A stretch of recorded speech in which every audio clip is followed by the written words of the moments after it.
Hello and welcome to the Moonshots Master Series. It's episode 24. I'm your co-host, Mike Parsons, and as always, I'm joined by Mark Marathon Pearson Freeland. Good morning, Mark. Well, I think that's quite a statement, Mike, but you're totally right.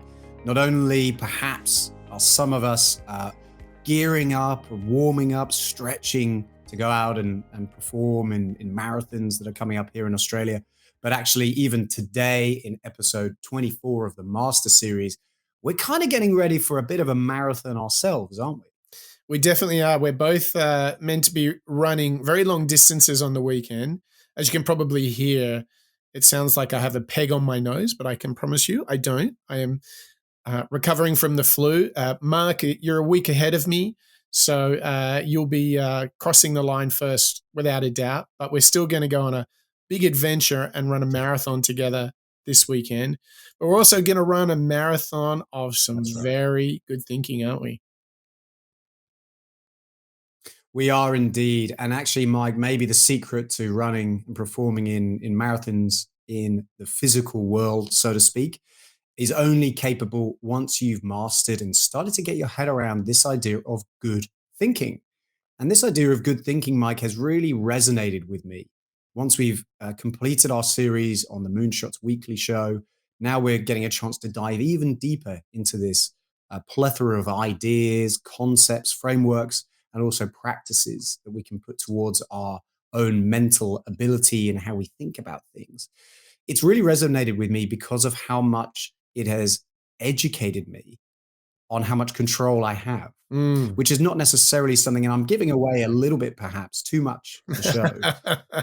But I think what we're going to really, what I think we're going to really find out in this journey that we'll go on today is just how much we can influence, control, and have power over the thoughts that go around in our heads. Yes. And as we've discussed on the Moonshot show, as well as the Master Series, how debilitating is it when you've got an idea or maybe a point of view that's just stuck in your head and it's pretty negative? I don't want to have to do that.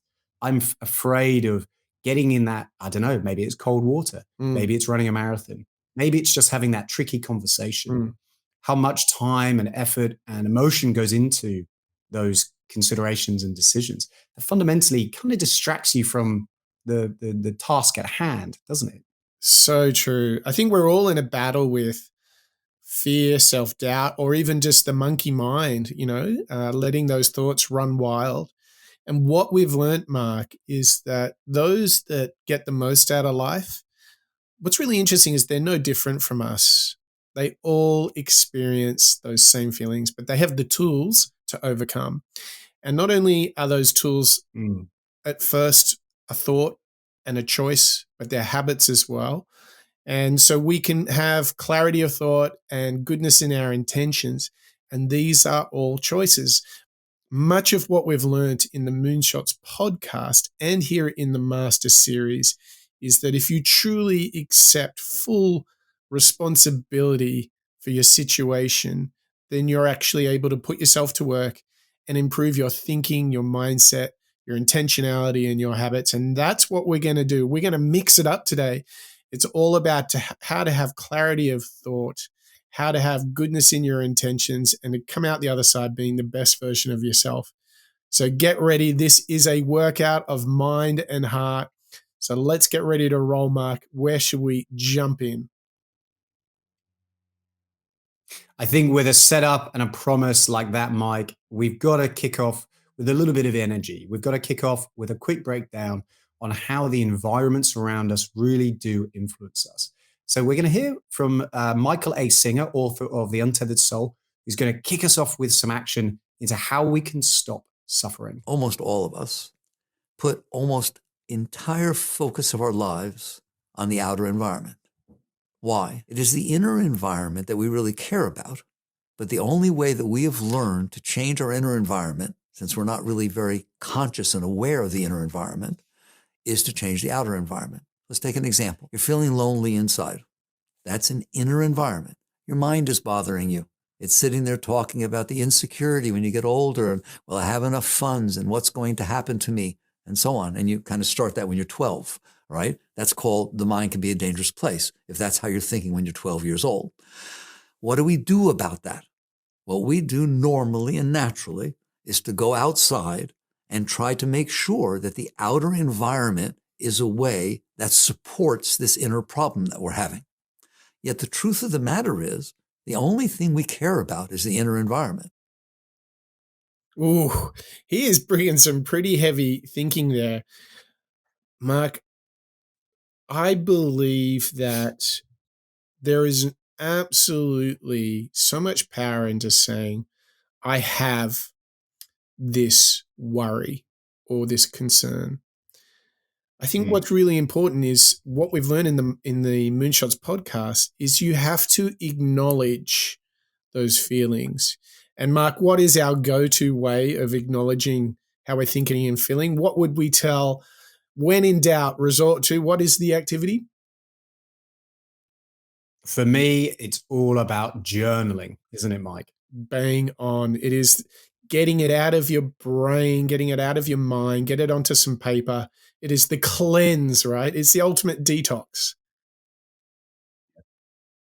There's So, a real liberty that comes, isn't there? yes, Once you start to name the beast, you start to think about it and maybe even understand it a little bit more. You yes, suddenly feel, at least I do, like a weight has been lifted. yes.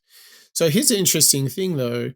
Once you've acknowledged it, I think what is important is not to find yourself stuck continuously Mm. reliving and dwelling in the problem. So, what we see in those that truly do their best in the world are those that acknowledge and then get ready, they move on. They use it as a platform to launch themselves Mm. into self improvement, right? Like any good sports team that has a bad season says, well, that season just wasn't good enough. But the danger is like if they keep Mm. reliving all those terrible performances, then they're not able to actually move forward. In a way, you have to purge Mm. yourself of negative thought. You have to purge yourself of fear and self doubt, acknowledge that it exists.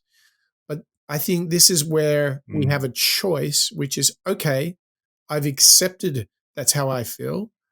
But I think what we see in all of these great people who encountered challenge and suffering in their lives, Oprah, Jordan, you name it, we can just go on.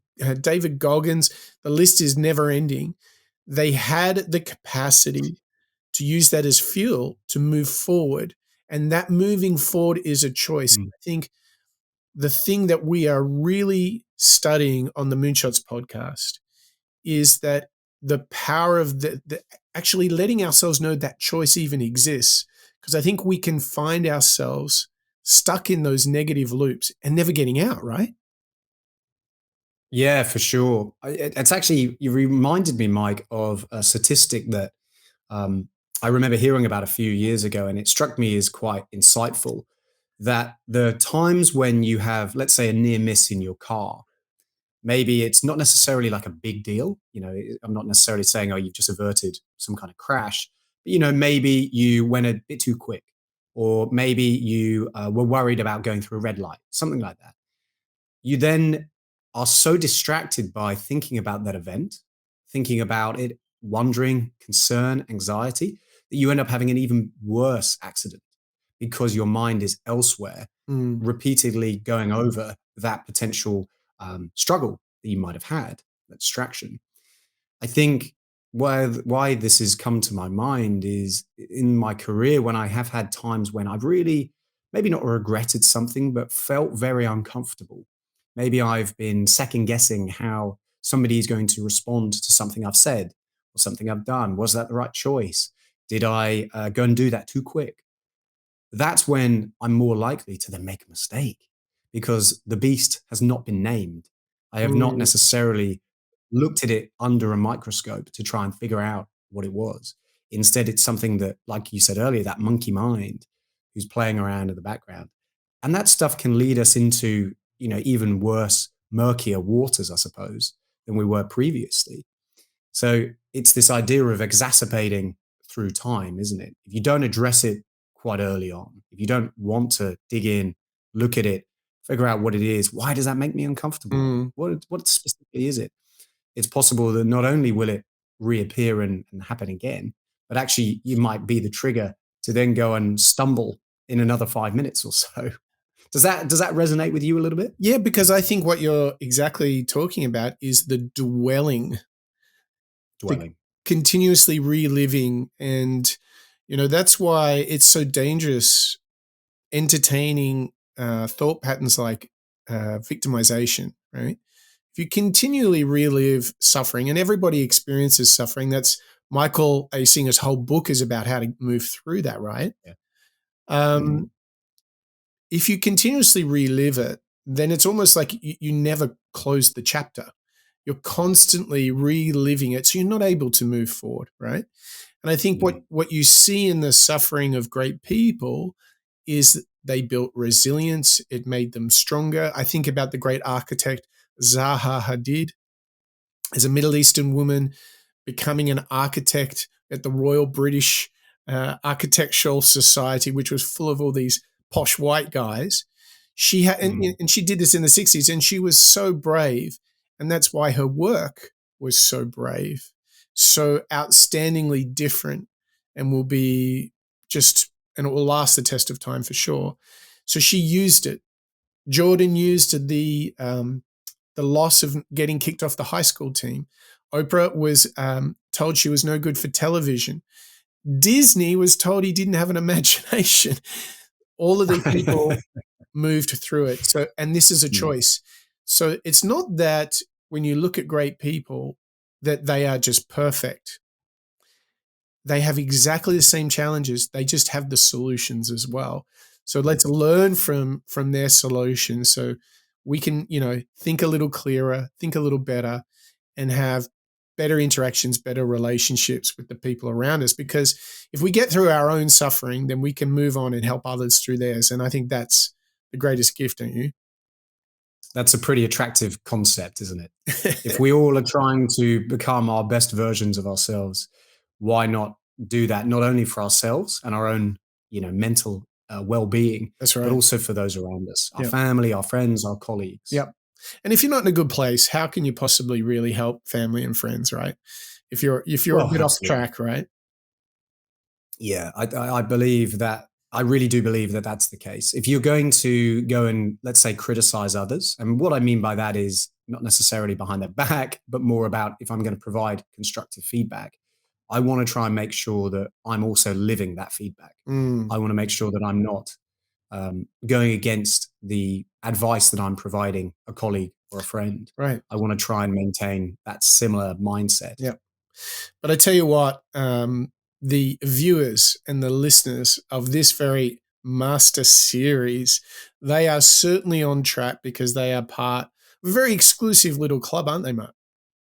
They certainly are. And in fact, I'm just going to have a sip of water, Mike, because I think that this one is probably the longest list we've had in, well, maybe Forever. Moonshot history. So we're very grateful to you, our members, for your support.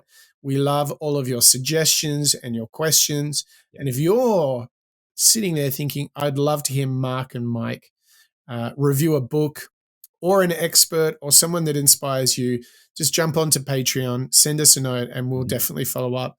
We did Tiago Fort recently. That was thanks to Avert. So thanks to him, you guys got to learn how to develop a second brain, very much part of good thinking. But I think now, Mark, with the water consumed, with the trumpets at the ready, let's tip the hat to our members.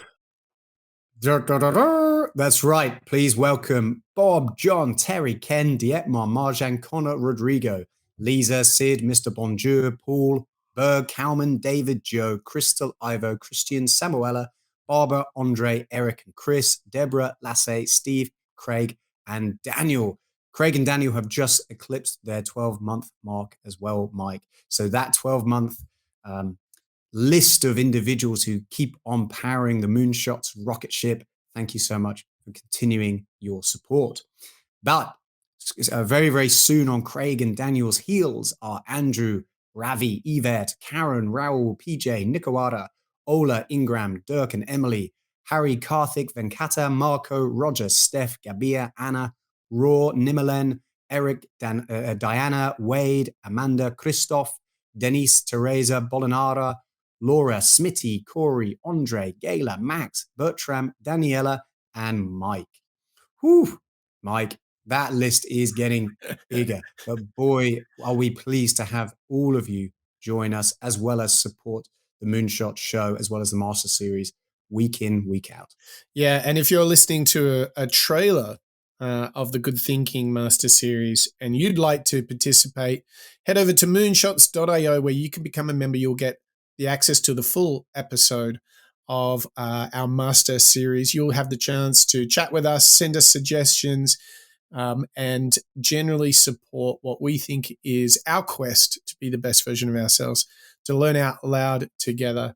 So, Mark, now that we are ascending higher, I think we can now lift our minds and take them to that next level.